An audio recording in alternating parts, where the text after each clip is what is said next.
Hey, I recently passed the SAL1 test from TryHackMe. Just wanted to share 5 helpful tips to get you prepared for the exam.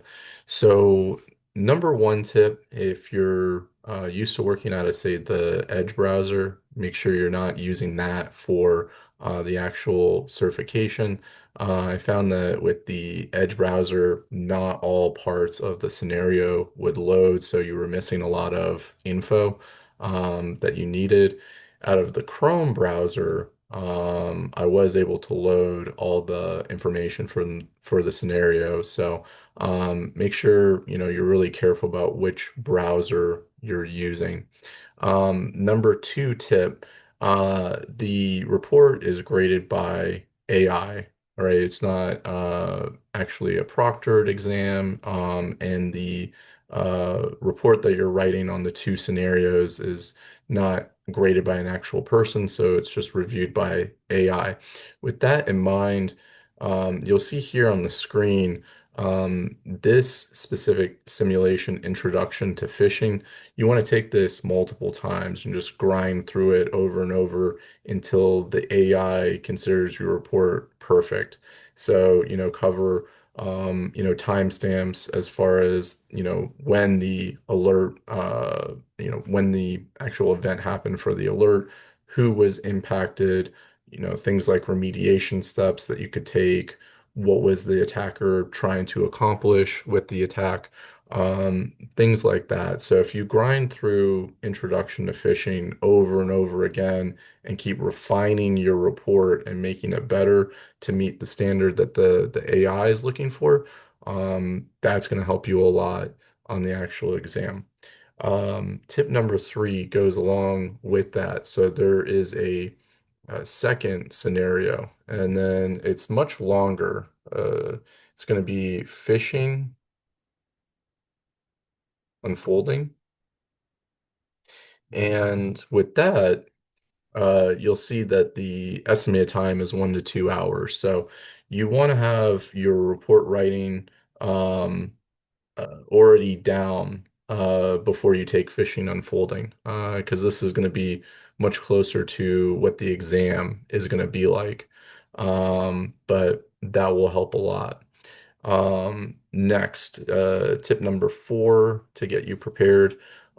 Make sure you're doing a lot of rooms that are associated with Splunk. Right, so get comfortable with searching by workstation, searching by user, searching by IP address, searching by process, things like that.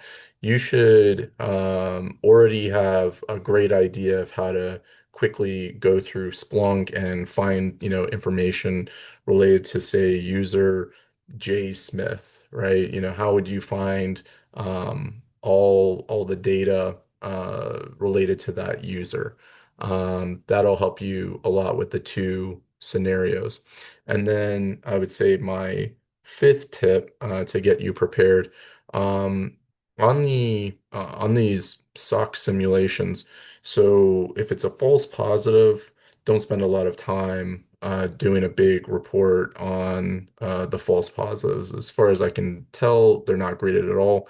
So just false positive, boom, move on, because you're going to need every minute that you can on the actual exam.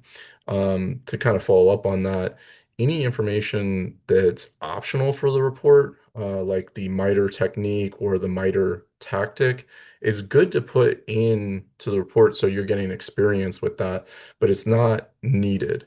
You'll notice on these scenarios, if you don't add, any MITRE information, it doesn't really dock you for that, as far as I can tell. So if it seems like you're running out of time, just cover the basics. What is the attacker doing? What are the remediation steps? When did this happen? How did it happen? What are the networks impacted?